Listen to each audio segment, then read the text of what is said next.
CoEDL's self-organising ethos, we're not going to be overtly chairing the sessions today, so we'll just launch in, and for people who come up, please be ready to go in the program, and the first off will be Felicity.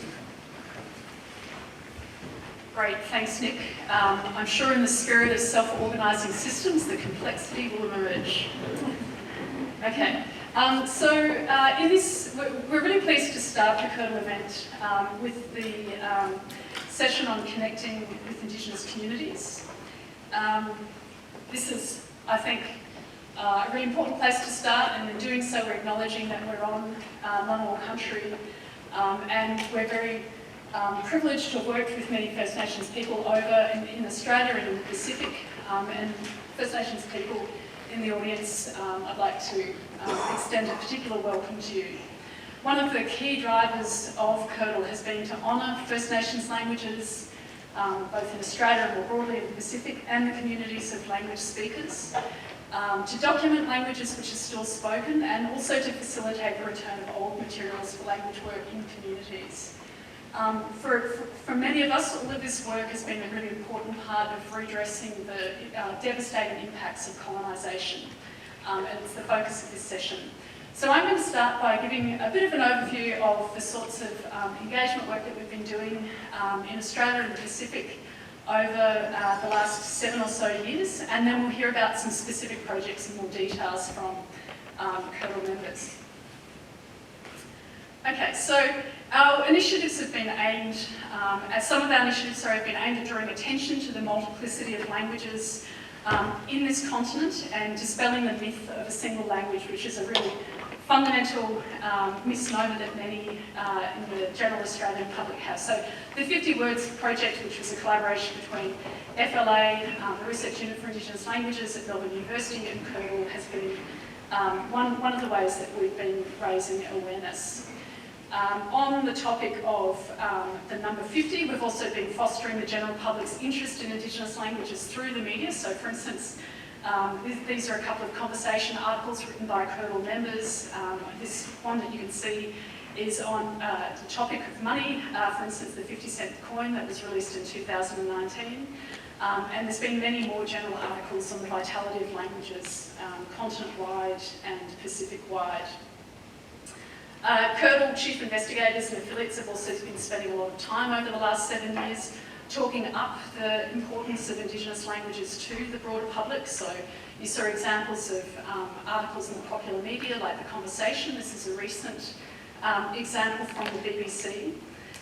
Many of us have also given radio and TV interviews alongside Indigenous colleagues, ensuring that Indigenous voices are amplified in the language space. And you can't underestimate the reach of these media engagements.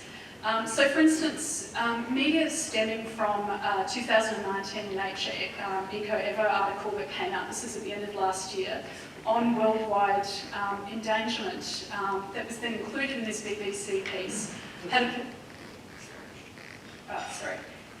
it's the problem with managing two things, had a potential media reach of 444 million people. This comes from the ANU Media Office. And for universities, an advertising value of the equivalency of $66 million. So in a lot of the media work that we're doing a lot of good work communicating, but also, a lot of this work is better than advertising. Okay, so CoEDL's also been making a concerted effort to reconnect First Nations communities with old recordings and field notes.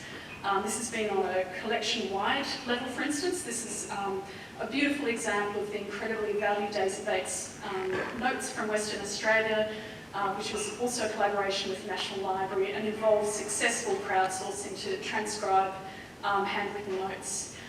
For many of these First Nations communities, these are the only collections that people have and have to tap into for efforts in language revitalisation. This is an example of a research project that brought the Gurindji ceremony and Aboriginal people of the memory of this ceremony to the broader public attention. It was a part detective story, part oral history, and the story of it really still speaks to the modern world. It involved extensive work with communities re-listening to old songs across Australia. And stay tuned on November the 5th for the start of the podcast on Radio National's Away program. Other collections, like the Daily River recordings by Ian Green, have been returned in a face-to-face manner with communities. For some of these communities, they hadn't heard their old people's voices for a long time. And for younger members of the communities, it was a chance to hear stories, often for the first time, from their old people. So these kinds of repatriation trips have been made with similar collections right across northern and central Australia and also in the Pacific. The process of returning old archival material is a complex process.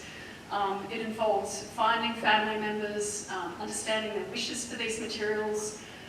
So reconnecting with these old recordings can be a bit of a bittersweet experience for communities. It can be traumatic. There's a grief in hearing the voices of people who've passed away. And sometimes the content of older recordings can also be incredibly jarring. But reconnecting again with old knowledge and ancestors is also a joy for many people. Some collecting institutions in Australia and the Pacific have quite sensitive workflows in place to ensure that materials are accessed and returned in culturally safe ways. Others don't. And some of these themes have emerged in this collection of papers on returning archival material by CoEDL members and affiliates. So CoEDL members have been spending hundreds of hours documenting Indigenous languages in Australia and the Pacific. We've also been responsive to community wishes for resources from this work. Nick mentioned earlier dictionaries, so for instance in the Pacific we now have dictionaries of Napsan and Nen. There's also an e-dictionary of Nen produced by Nick Evans, and Carolyn Jones is going to talk a little bit more about the production of e-dictionaries. In Australia we've led revisions of the Pitjantjatjara and Alpheaus dictionaries. We now have a box set of Muminyapa languages, including Warlpiri, Bina, Gurindji, Mutbura and Narinman, and as well as community launches, which have been really wonderful events. CoEDL has hosted a number of public lectures to ensure greater public engagements, and these have been often done through dictionary launches. So this is an example of the launch of the Narinman Dictionary by renowned filmmaker Rachel Perkins. That also had a public lecture by Daniel Browning, who is now the ABC RN Arts Program speaker. And all of this was also included an interview with community members on RN Breakfast. So lots of engagement coming from these dictionaries to raise public awareness. As well as dictionaries, CoEDL members have been producing a plethora of other books. Books is something that many of us really hold close to our hearts.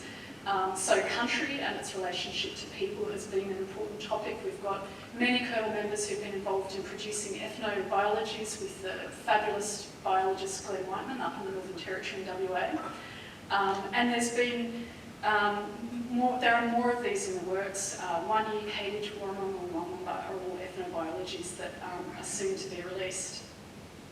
There's also some wonderful examples of Ngarrindjatjara books based on old stories.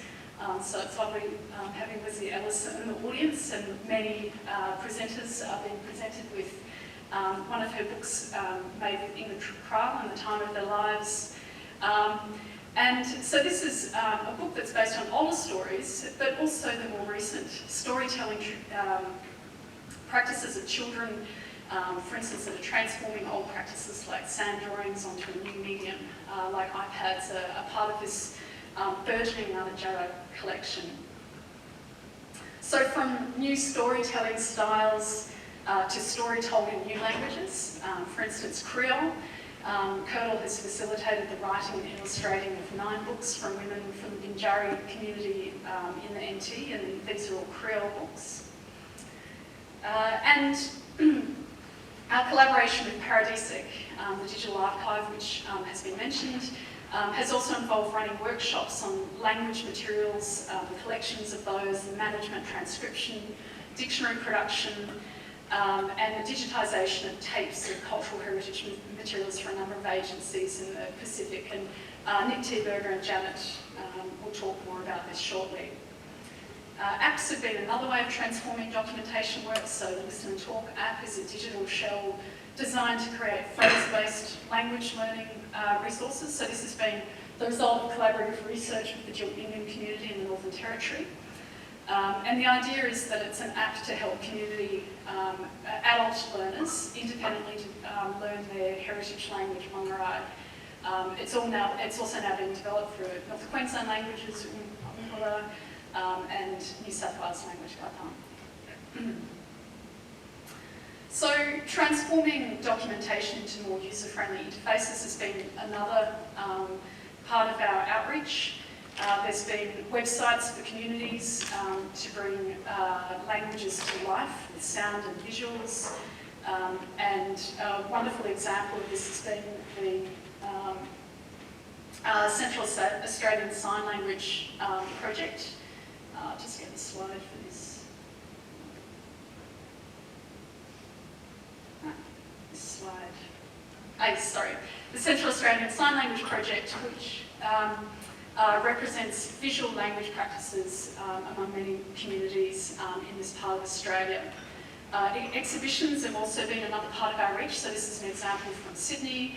There's been other exhibitions, for instance, a beautiful Warramunga exhibition in Gurindji, in Adelaide.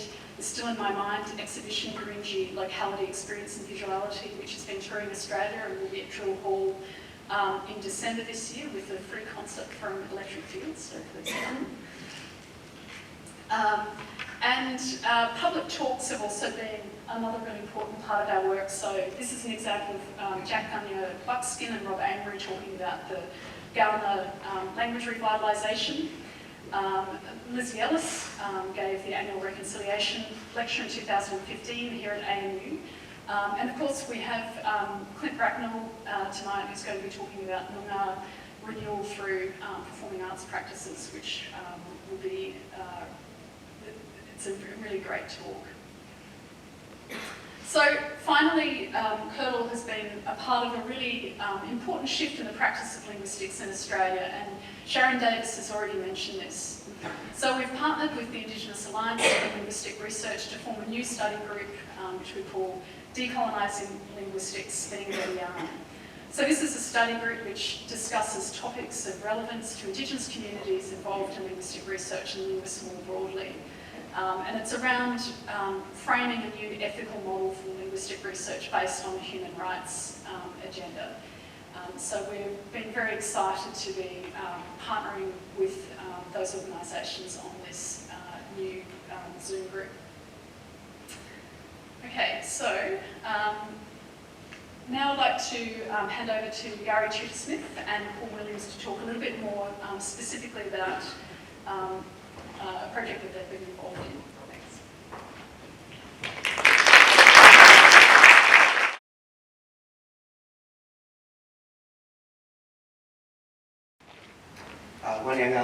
Good morning. I'd just like to start by acknowledging that we're gathering today on Ngunnawal country and pay respects to their elders and ancestors and recognise that sovereignty was never ceded. And just pay respects to all other Aboriginal and Torres Strait Islander people who are joining us here today. My name's Gari Tudor-Smith. I'm a Murray from Barada, Yemen and Gurindji country. I'm Paul Williams. I'm a Gurindji man from New South Wales, and I have connections into Kundabarabran and Pilliga, and we both work as linguists at the UQ. So we've been working on this project with Felicity Meakins, who is our co-author. So the project is producing a book for the general public about First Nations languages all across the continent, and we're producing this book to be an accessible material, so continue on this idea of general awareness raising for the general public. So over the past decades, extensive research has been conducted through universities and Indigenous organisations, such as IATSIS, First Languages Australia, and universities around the continent. This research has been documenting the traditional first languages of the continent, as well as the newly emergent varieties. Unfortunately, though, this research has rarely been made accessible to a general audience, including Indigenous people who this research concerns, as well as policymakers who are informing decisions about our lives. So this lack of awareness about First Nations languages in the general public includes the importance of language in identity, informed policy making, human rights issues such as education and interpreters and translation, interactions between language, Indigenous knowledge systems and biodiversity, and the importance of arts, including visual arts, song and performance. So we've just entered the UNESCO International Decade of Indigenous Languages, and during this decade it's especially important to platform Black voices. So at the time of colonisation, there were hundreds of languages and dialects spoken across the continent. However, sadly, many of these languages have had their transmission interrupted as a result of invasion and assimilation practices. Many languages are now being learned in language revival programs all across the continent. And as well as a result of contact, there's an array of Creole varieties, Aboriginal Englishes and mixed languages being spoken. So the purpose of the book is to educate whitefellas and inspire blackfellas. So during the early planning stages, we were doing a bunch of background research, and we also wanted to be highly consultative. So we consulted with a number of community groups and organisations, including the WordSpinner community, which I have family connections to, Gomeroi Satellite Nest, which Paul has family connections to, as well as Yagara Elder, Gurindji Kerry Charlton, because we're working on Yagara country. Organisations such as First Languages Australia, Living Languages, Karangani Arts, Nuka Language Centre, Kanawara, Karapanti, the Wabri Triangle. And the book will be broad in its scope, both geographically and in terms of the different language situations which we include in the book. And we hope to really showcase the linguistic diversity that we see across the continent. We're featuring languages which are still spoken, that have been spoken since colonisation, and those which have gone out of use, which we call sleeping, but are now being revitalised. We're also exploring the origins and spread of Pidgin, the various types of Creoles and mixed languages, and different varieties of Aboriginal English. In this book, we really hope to represent the ways that mob embed language in story, in music, and in connecting to country.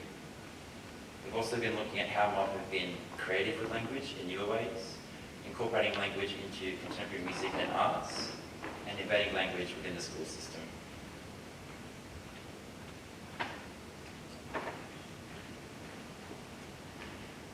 And we knew that when we started planning for this book that we didn't want to rely too much on old research, and instead we're trying to highlight the important work that mob are doing currently in their communities to keep language strong. So we've conducted community interviews across the continent with mob who work in the language space. And here's a map of language groups that we've currently spoken to. So we've interviewed 77 people from 56 different language groups across the continent. And some interviews we did in and around Brisbane, but the majority of them took place over several trips to different states and territories. Last year, Gari travelled to Bina in central Queensland to talk to the local mob about their perspectives on the Aboriginal English varieties there. And I also went back home to Tamworth to yarn with my mob who were getting Kamilaroi language into schools. And our biggest trip last year happened, the three of us went to the NT. It's a 3-week trip. We went to Alice Springs and travelled up to Gurindji and over to Nuka in Arnhem Land. This year we've also travelled through northern New South Wales, and Adelaide and through WA. Unfortunately, we couldn't get to a lot of places due to the COVID lockdown, so we had to do a lot of interviews over Zoom, and those were mainly in Sydney, Victoria, and Tasmania mobs.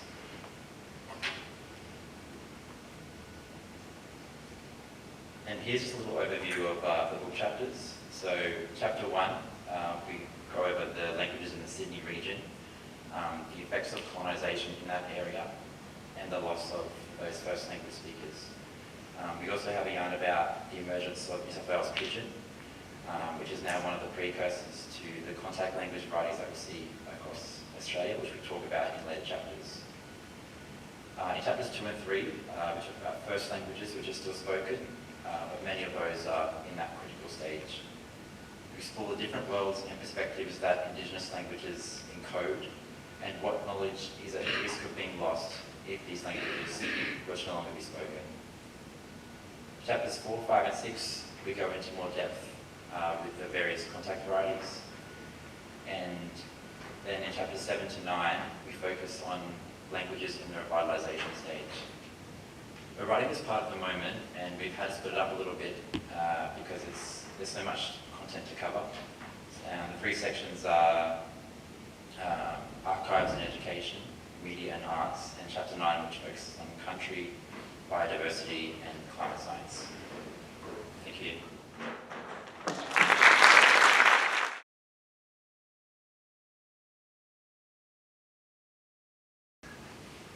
So we'll be talking about some of the outreach activities in the Pacific that have been made possible because of CoEDL. Of course, we want to begin by acknowledging the traditional owners of land we're on, but also for me the Wurrung in Melbourne, where I live and work. We're talking about the Pacific. For many people, we don't know much about the Pacific in Australia, so there's a different view of it. But the places that we're talking about today are Tahiti, Papeete over in the east, Port Vila and Honiara, among many other places that we've been able to work in. And of course, with Paradisic, as we've heard, it has contact with many different communities, but I'll talk more about that tomorrow.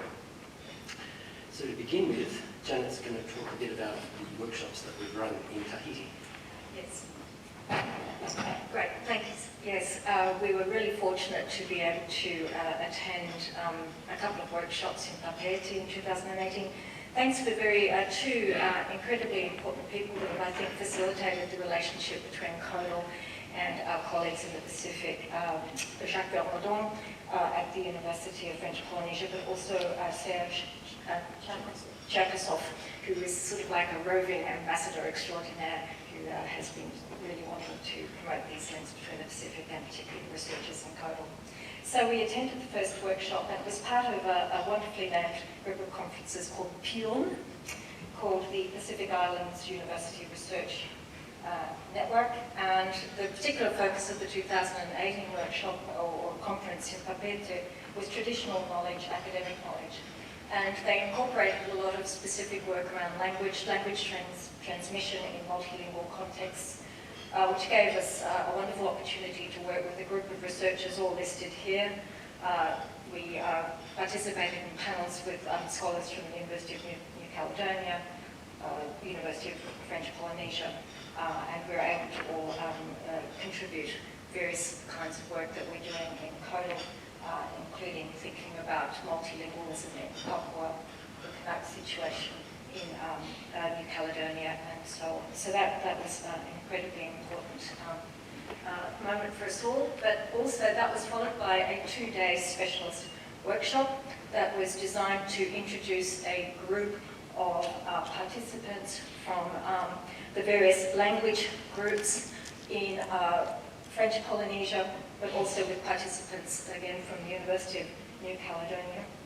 And so we had various representatives there from the Tahitian Academy, from the Paumotu Academy, but also the Meakins Academy, as well as a number of primary and secondary school teachers that were participating. So we were able to introduce people to various tools of trade, such as Elan, using Flex for various kinds of language documentation and preservation purposes, need to introduce people to the very basics of recording data. So really kind of building on what was very, very evident in these 2 days, an absolute appetite to revalorize, if you will, the Indigenous languages of the French Polynesian islands. Because I think this word valorisation, revalorisation seem to be incredibly important as one would imagine these islands are undergoing quite a lot of language loss. So this was a fantastic opportunity to work with very, very committed stakeholders who were really wanting to promote the documentation and the revalorisation of their languages. And then, so this is just a group of people mastering Flex and mastering Elan. So incredibly enthusiastic participants from the various groups that attended these 2 workshops, these 2-day workshops. And of course, I would also like to mention that Nick Evans gave a public lecture one of these evenings, also talking about the fragility of the linguistic situation in French Polynesia in general. So that was an incredibly well-received public lecture as well. And finally, we had the privilege to attend a school, a primary school, one of the few schools, in fact, in Papeete, where they receive Tahitian language education, but unfortunately only 5 hours a week.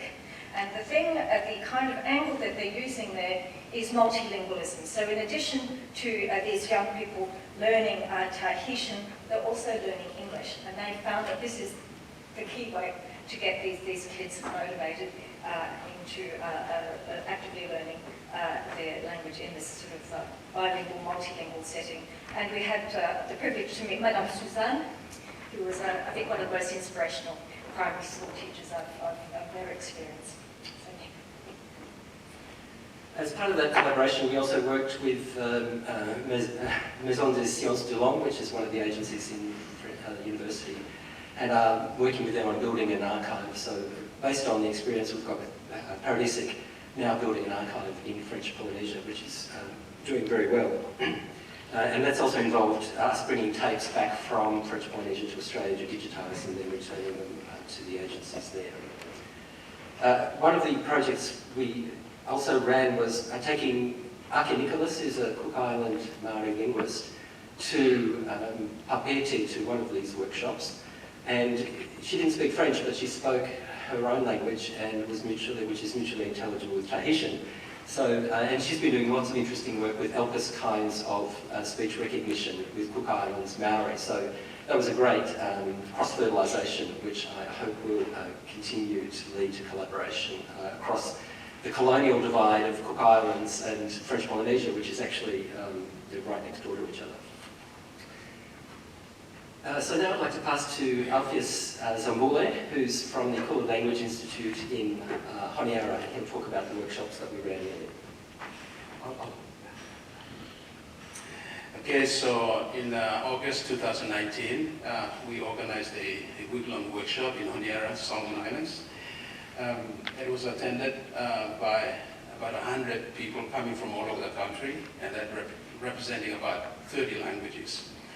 The conveners are listed down there, you can see them. A number of topics were presented in the form of lectures and also a lot of activities done. And under the topic, understanding our language. In one of those evenings, Nick Evans and I did a public presentation which attracted a lot of people coming to listen and engage in the presentation. The aim of the workshop was really to sort of bring awareness to the people about the importance of the language. And before this, Kula Language Institute, which is an organization that I founded, had been doing a lot of language work, mostly community language work, focusing on 2 languages. And we have been doing it for more than 20 years. But we never got out of the 2 languages, and that was kind of the first of its kind, trying to attract people from all over the country to come and just kind of think about the languages. And so at the end of it, it's about 100 people, as I said, But I think the workshop was a really success. At the end of it, many people felt like they really appreciated it, but also appreciated the importance of the language. And as a result of that, after that, actually two MOUs were signed between University of Melbourne and Kulu Language Institute, and another one, University of Melbourne and IBM, Islands Bible Ministries. And then we also, I'd also like to acknowledge, Uni Melbourne also donated about 20 reporters, and also along with Australian National Linguistic Society, donated about some money for about 10 computers, and that was meant to be for language work. All that came in about 2020, and then at that point, COVID came. So we have not been able to do anything, but I think there is a lot of potential.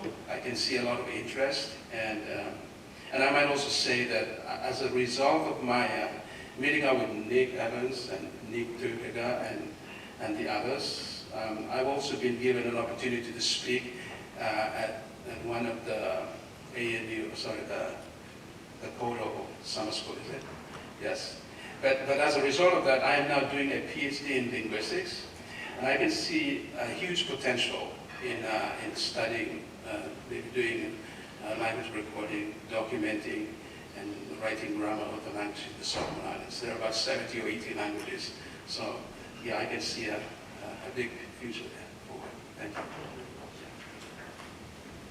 And now down to the micro level, I've been running workshops. Thanks to CoEDL, I've been able to run dictionary workshops in Iroquois Village, and here you can see some of the participants, but one of the interesting things there too is that Anna Krajinovic, PhD student, and Rosie Billington came to these workshops and then established their own research projects after that as well.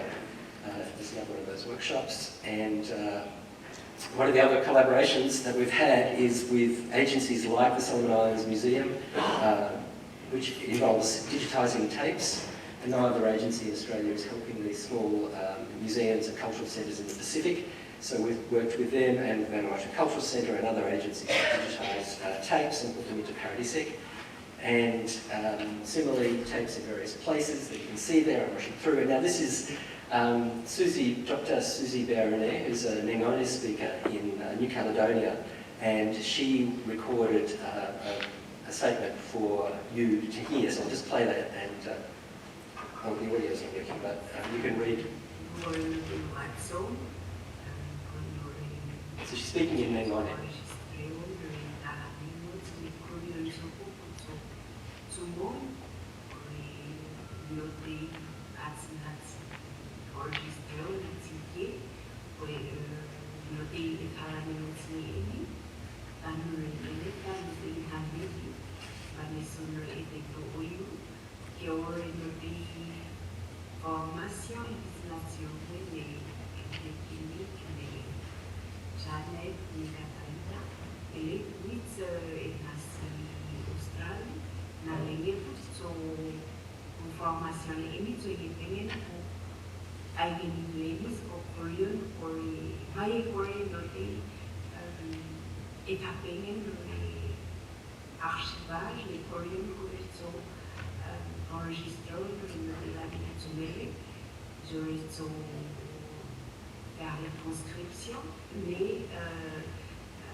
Archiveur medicino puto en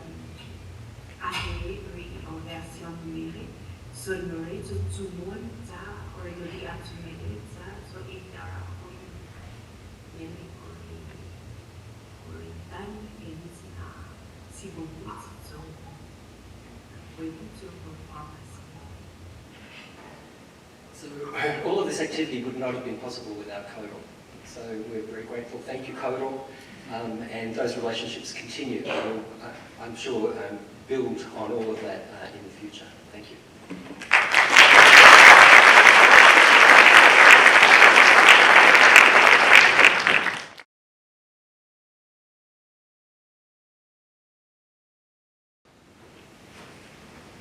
So we're going back to Australia now, and from Ngunnawal country to Gurindji country, where I've just come from, in the Northern Territory. Thanks. This is actually a co-presentation with Cassandra Alty, a long-time collaborator, Cecilia Edwards, Helma Bernard and Lee Lehman, and they'll introduce themselves shortly. So the Gurindji community has been working with linguists since the 1970s to document their language for the next generation.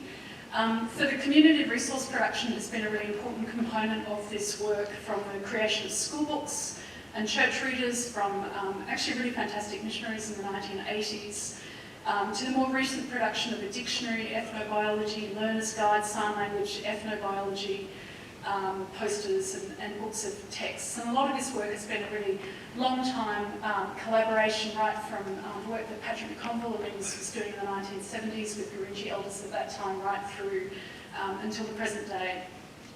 So the work's been a really important collaboration with two Gurindji organisations, Karankarani Art and the Wunguru Ranger Group, who are through the Central Land Council, and of course linguists through CoEDL. So we've produced the typical, I guess, Boanthian triad, of a dictionary, grammar and body of text, and it's the body of text that have been what's really interesting for the community. So there's been 2 books of historical narratives with significant archival research, photos, artistic responses from art camps that we've run. There's been themed books, for instance, on child rearing, the use of kulamons, wooden dishes for people who don't know, and a more recent project which has been absolutely fascinating on termites, which is an ongoing project through different kinds of art practices and collaborations with scientists. So we've been interested in different modalities as well. The community were very keen to document songs, so we worked a lot with Miff Turpin on this. The community then also wanted to turn their attention to Dugga, the sign language in the community, so Jenny Green was really crucial to that work. We've produced a lot of ethnobiology resources, so specifically in ethnobiology, which you can see there with Glenn Whiteman, a biologist with the NT Herbarium, and also plant and animal posters with QR codes. So some of the Gurindji people who worked on these books now want to describe a little bit more about them and the significance for them. So if we've got sound, that would be great. Thanks.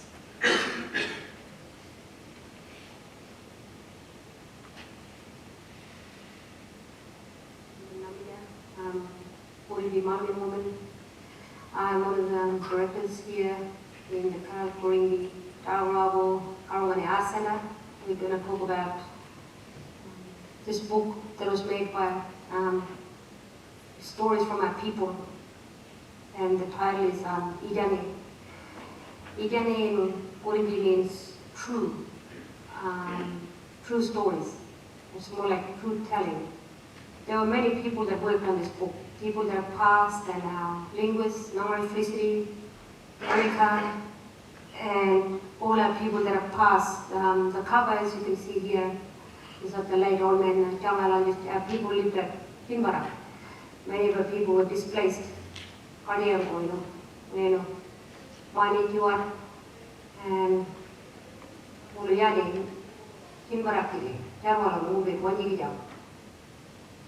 Gurindji, Wandri, Malmin, Mutpurajinin, Jaro, Charo, and Yelanga, Jinmarak, Cardianga, and Karana, Yilanga, Yilanga, Lokai, work, Chewing over the Karian, Amarakan, Moon Visit, Yabaka, Kaji, Iwai, Yawaranga, Timananga. Pulang, Rani Nyamajila, Ramu Pika, Cardio. Lalu pun juga dengan gila kamu. Lalu makan kalian ini. Lupa enggak? Umar mulung, tanggung mulung, mijit tanggung mah. Kalau mana ini mijit. Gila kamu. Nyawa aku, meli berbiru, mengalami ini. This is a painting that I did when we went out on one of our camps.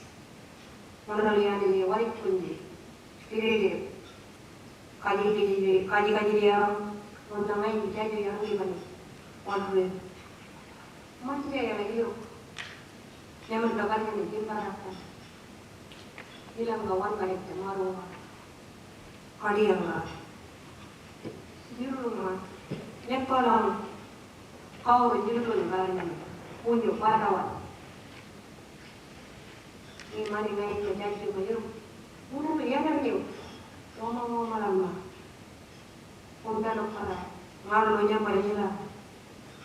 Ush beresin, orang mani, berkata, mana ni, jadi kajian, bobo berkerana. Ramai aja banyak lah. Unda nak pulang mani. Pulang mani berkali keluarga ni, berikut dari lawar. To move forward. We must acknowledge the past that guides us into the future. We acknowledge the past, we have a better path into the future. I'd like to encourage that for all people and all races. But I would recommend, that you purchase this book, read this book, because it's not only good reading, it opens your mind and it opens your heart into what is very little known about. Yes, thank you. Thanks, Leah. Apologies, some of the audio and visuals have been a bit unsynced. But as Leah was saying, truth-telling is back on the agenda, thank goodness. And it's, I think, books like Indigenous, which was led by the Gurindji community in order to get their stories out there to make sure that the general public, the non-Indigenous public, know about what happened on their nation and what happened, is repeated on many nations across Australia, which is really important. So hopefully these next videos will be slightly less jittery. So the next one is presented by Cassandra Algie, a shorter video. The point is, at Gurindji, not all language is spoken. This is the case everywhere.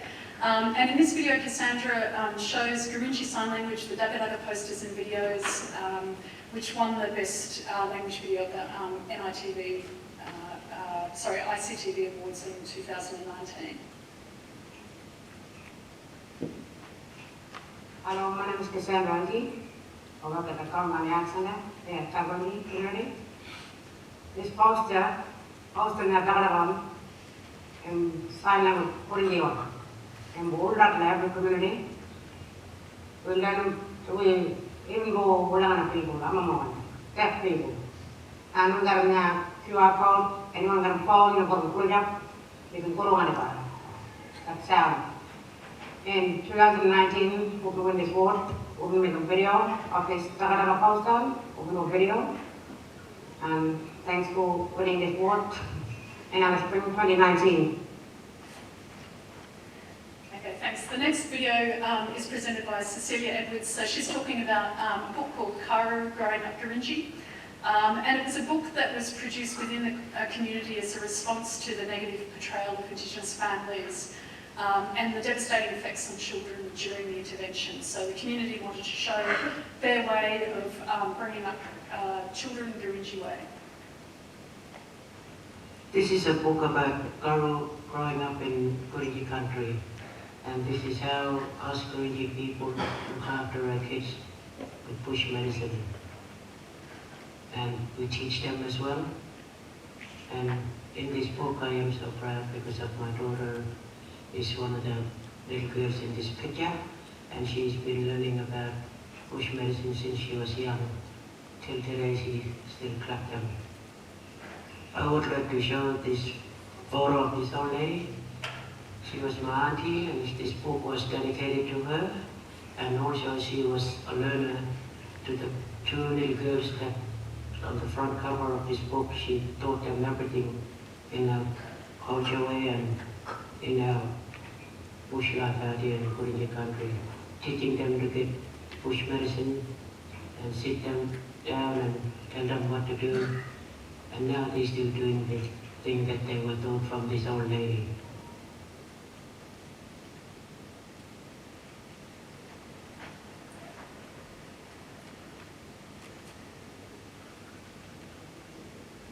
Okay, and finally, as I said, a lot of the work that we've been doing has had a focus on country. We've currently got a really wonderful termite project running, but a lot of this, the basis of this was originally from a Gurindji Bina ethnobiology that was produced.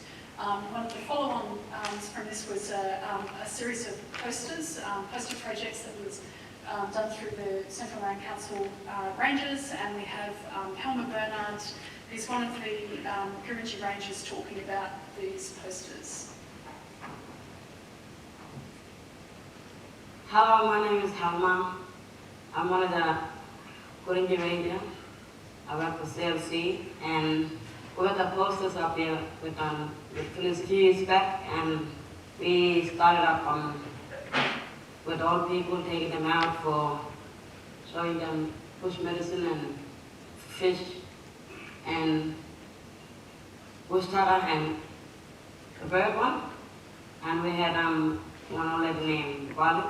Yeah, she taught us about bush medicine. It's when you feel sick or when you have babies and when you got sores and when you got flu, but they are all named up in Gurindji, and the bush medicine as well, and the bird and the fish one. They mean something to us. We done a little presentation at the school with the kids to do little activity, where we little card game and tell them what is name in English and in language in English or in our language Gurindji.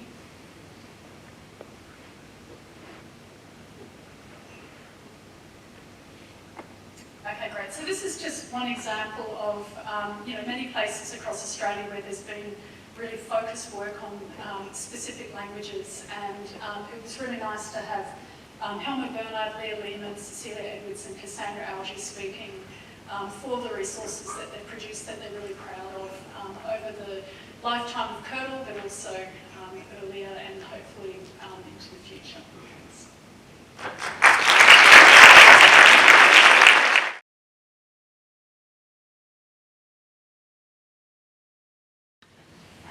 Hi everyone. So our presentation reports on a resource production collaboration between Inga and I and Jenny Green, who's here in the audience, but also Angela Harrison and First Languages Australia and April Campbell from Teachery School and others. And we set out to solve two puzzles. The first puzzle is which laptop to use.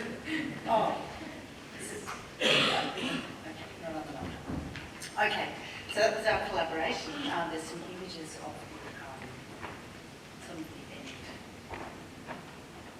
So is it? Okay.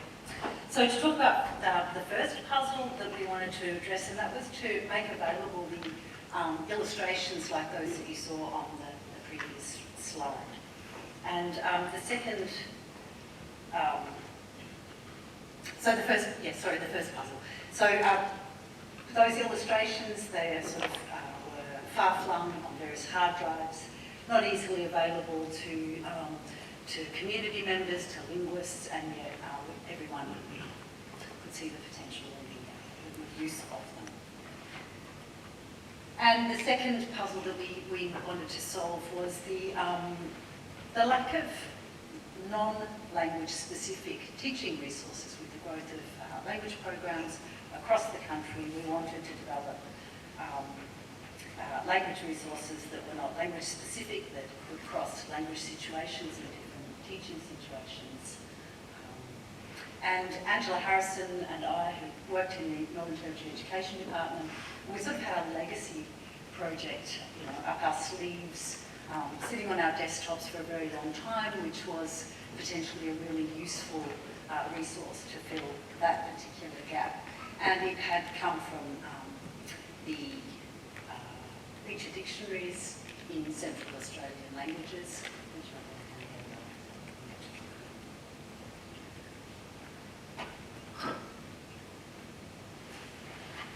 Yes, so firstly to say that this wouldn't have been possible without a CoEDL I didn't say that. I didn't say that, I thought I just pop it in. Without a code, a transdisciplinary and innovation grant. So the TIG grant made this whole project worthwhile.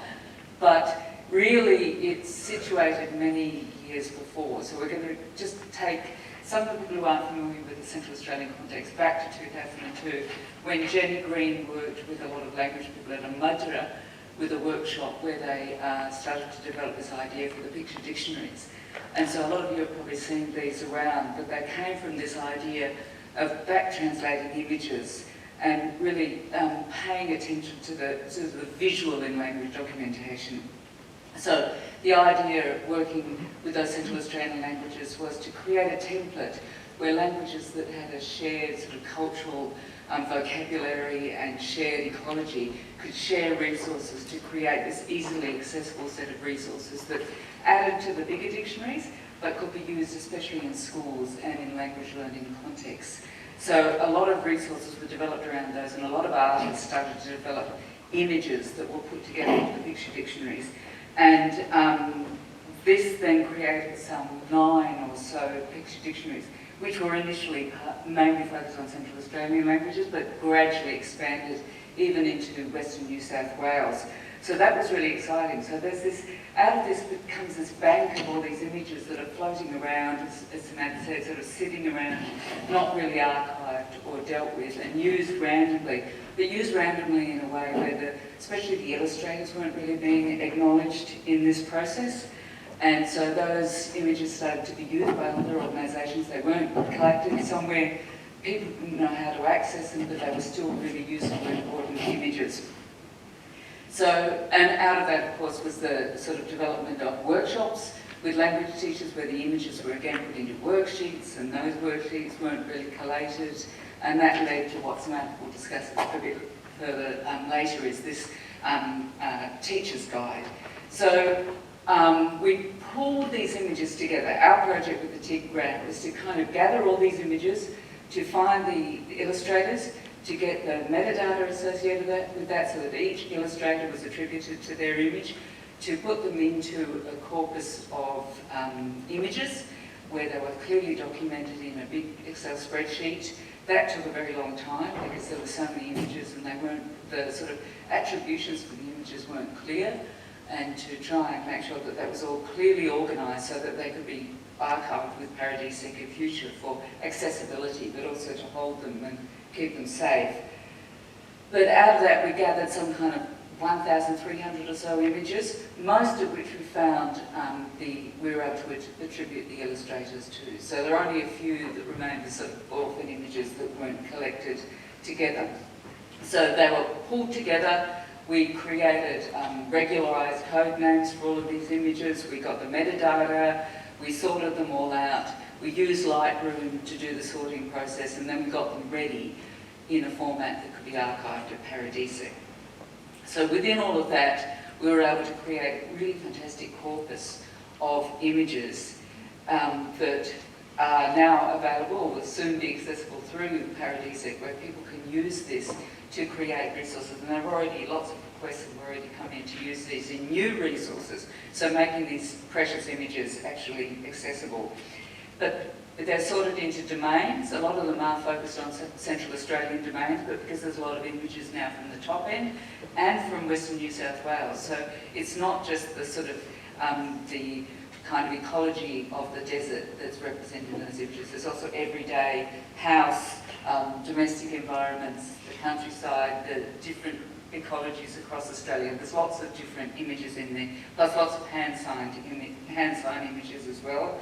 And so anyone who wants to develop new resources will soon be able to have access to these. So back to the teacher's guide. Yeah, and just to cap that off, these images here are from a user guide that we made for the corpus. So that's also archived with Paradisic, and it allows people to sort of flick through and see the thumbnails of the illustration that you might want. Being able to search by sort of semantic domain or topic, and then cross-reference the file name, and then you can go to a table and you find the illustrator, and there's also guidelines in there for citing and using and referring and acknowledging the illustrator. So, the other solution, the other part of the project, we had a draft teacher's resource book for teaching with pictures. We had a picture bank, great sort of related resources, and so that was what we built on. We started a partnership with FLA to scope out some research, to canvass with teachers beyond the network that originally were involved in road testing and creating and working with those teaching activities. And through that, we were able to get to a larger network of teachers outside of Central Australia. We also workshopped some of the activities with teachers in Alice Springs, in Tennant Creek, and also with Woodborough teachers, working with Felicity, Meakins, and also Amanda Hamilton. And then Angie and I took the sort of the information that we gathered, the feedback that we had, and set on various revisions of the manuscripts, regularising the layout to try to create a sort of a template for teachers of any kind of experience and level to be able to pick up an activity and feel reasonably confident, step by step, to work through that activity. And the outcome is a book that First Languages Australia will publish, make it freely available electronically, and also do a small print run. There's about 48 activities. They're in 5 kind of learning areas of speaking and listening and so on, and there's also a final section around using a dictionary, which was one of the kind of key points of the original project. And this is what it looks like, the front cover, an example of an activity, a kind of a Simon Says activity, a speaking and listening activity, the sort of set template layout, the steps, and some monitoring and follow-up, given that teaching programs are beginning to really be tracked within the Australian curriculum and getting to that final part of the sort of the teaching learning cycle, the sort of potential for assessment, monitoring learning, and having a good program. Okay, we did do some reading around this, references if you're interested. We've had various soft launches. And this perhaps is one of them. It's so very close, it'll soon be out, and we'll certainly put an announcement on the CoEDL newsletter when it is. This was at the ALW in July, and these resources were launched along with many other fabulous resources that have been sponsored by CoEDL. And yes, thank you.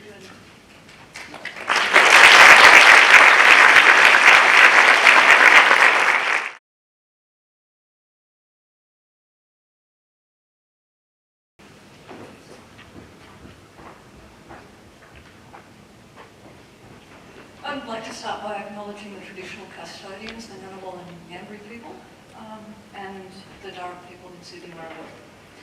As we've just seen in Samantha and Inga's great talk, and as mentioned earlier by Felicity and Nick, many people in and through CoEDL have made dictionaries. This talk is about several dictionary projects that involve long-term, multi-generational engagement and collaboration by and with Indigenous Australian people and their languages. CoEDL funding, for example, has enabled the publication of the first print dictionaries, as Felicity mentioned, for Gari and Woodborough languages. And more recently, CoEDL has allowed us to produce 5 online talking dictionaries. The projects that we're highlighting in this presentation are linked through WordSpinner software.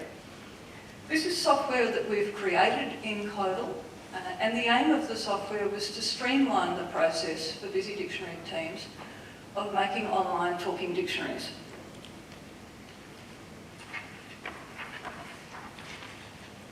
As many people have mentioned, dictionaries are enormous projects, and in line with that, I'd like to start by acknowledging a very large group of people who've been contributing to this area of work. So in the talk today about WordSpinner software, I'm going to give you some highlights of 5 projects that we've done with dictionary teams, contributors and compilers for 5 Aboriginal languages: Bilanara, Gurindji, Mudbura, Nariman and Nyangba, the Wangaibuan variety. In the early stages of WordSpinner, we also worked with ANU summer scholars, working with Dorga Elder Patricia Ellis from the south coast of New South Wales as the Dorga print dictionary was being developed. So the WordSpinner initiative has been a very large cross-node effort, Western Sydney, UQ, ANU, and we would really like to acknowledge and thank everyone on this slide, and many people are with us today, which is great. We acknowledge the CoEDL funding and the relationships that made this possible and continue to make things like this possible, as well as more recent funding that has supported the particular dictionary projects that I'm talking about. And that's funding from the IATSIS Dictionaries Program and the First Languages Australia Priority Support Program.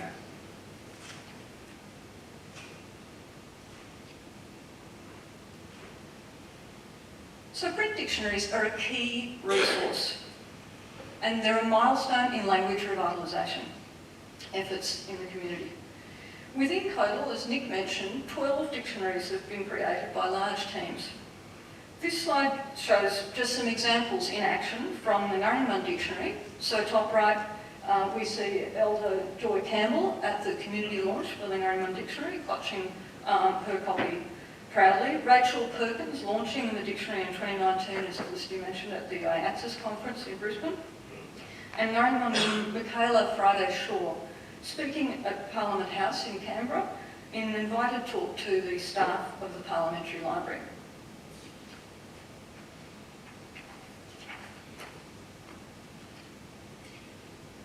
But to rock back to a bigger question, why make dictionaries? And why make online talking dictionaries? Well, dictionaries are reference tools, and as I mentioned, they're key resources in language revitalisation. Dictionaries curate huge amounts of information of great value. Information about country, culture, history and science, contributed by senior community members, such as those pictured in the middle panel here, over decades. Dictionaries are also, in our view, not products that should be separate from research. They are research and they are core business. As Leslie Woods says, from an Indigenous perspective, these practical applied approaches to language and linguistic research are just as important as the documentary linguistics. They need to be working closely together and not separate in activity or funding-based terms. They need to be seen as completely integrated aspects of the one research project. They are both research. Print dictionaries contain a lot of information, and that can be challenging to navigate. What if users could hear the pronunciation and more easily find spelling, meaning, usage, examples, and all the scientific and cultural information that's contained in these dictionaries? As Leslie says, hearing the pronunciation is actually vital. This is a huge missing piece. We need to hear the pronunciation and the words.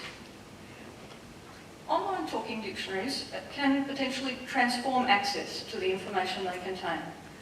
Online talking dictionaries can dramatically widen access to the dictionary-based information for adults, children, rangers, artists, teachers, researchers, and the general public in Australia and internationally.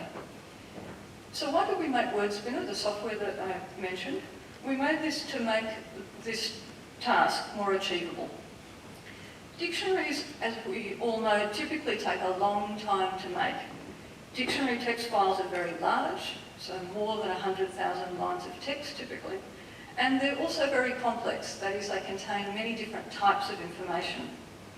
So WordSpinner streamlines this process. It doesn't automate it, but it streamlines it to allow teams to make online talking dictionaries that bring benefits now for language communities who are seeking to maintain or revitalise or reclaim their language.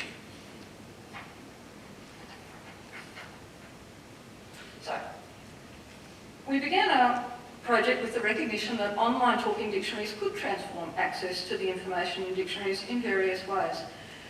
And you see here on the slide 3 screenshots from the Gari online talking dictionary. So the home page over on the left, the picture of the country. The middle screen showing the language to English interface that includes audio icons and images, and the English to Gari interface on the right. So this is one of the dictionaries that we're pleased to note is going viral right now online. In an online talking dictionary like this, the contents include audio. They can be arranged in different groupings, much more flexibly than a print dictionary. So you can arrange the information using WordSpinner alphabetically, or by topics, semantic domains, or by lessons, or in other ways. And you can search the contents by English or by language, and you can access the dictionaries with a mobile phone or another online device like a computer or a tablet. And obviously also, if you can access a dictionary online, if it's free and not password protected, then users avoid the cost and the short print run barriers that tend to come with any published paper dictionary.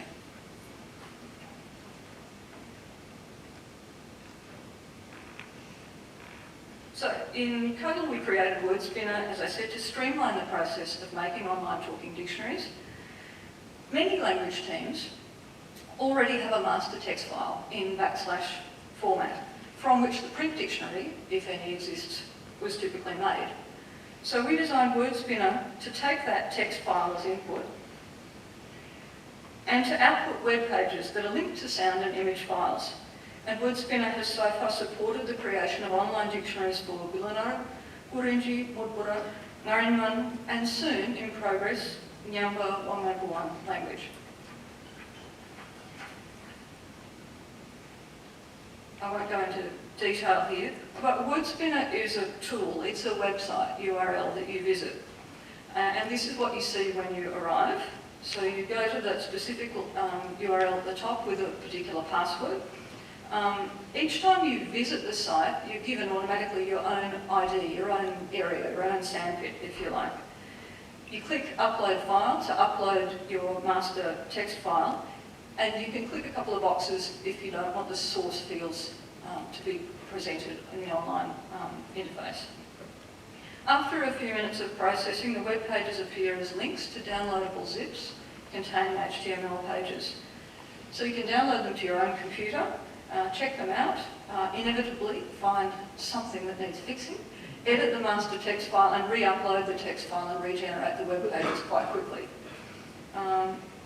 The data can be cleared from the tool when you're finished, it doesn't keep the data, and if you give the HTMLs to a web developer, or if you have those skills yourself, they can format them, put font and colour and so on, and put the pages on the domain that the community wants to use. And then the text file itself and the associated sounds and images can be archived. So this tool is free, it's available for use. We hope it brings benefits beyond CoEDL, and yes, please feel free to get in touch if you'd like to know a bit more. Oops.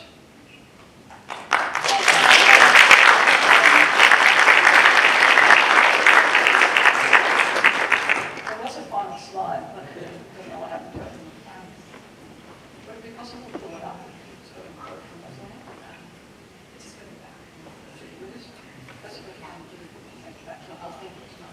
It's gone. Okay.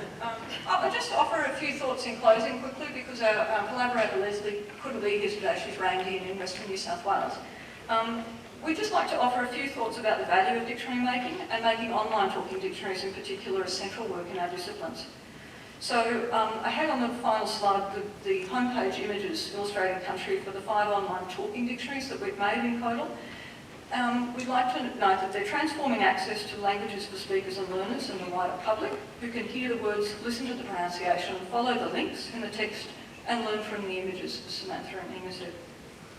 As Leslie said, these talking dictionaries are examples of research projects that meet community needs, that are about language maintenance, revitalisation, revival and reclamation strategies that are keeping the languages living and getting the languages back on tongues. Thank you.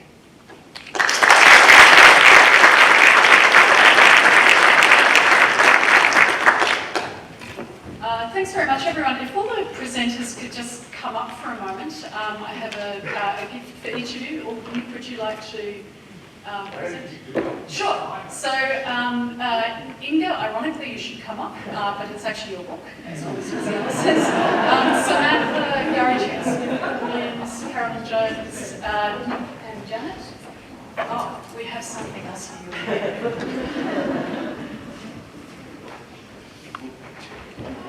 Tested my muscles. So thank you all to the presenters who presented today. These were just some of the wonderful examples of engagement work that we've been doing within Australia and across the Pacific, and I'm sure many of you know about many more of these works, and if you want to read about them, as Romina said, there are many copies of the annual report available which have plenty more examples of these stories. So thank you, Carol. Gary. As anyone who knows me knows that they can't expect a hug. No, Inga, you have your own.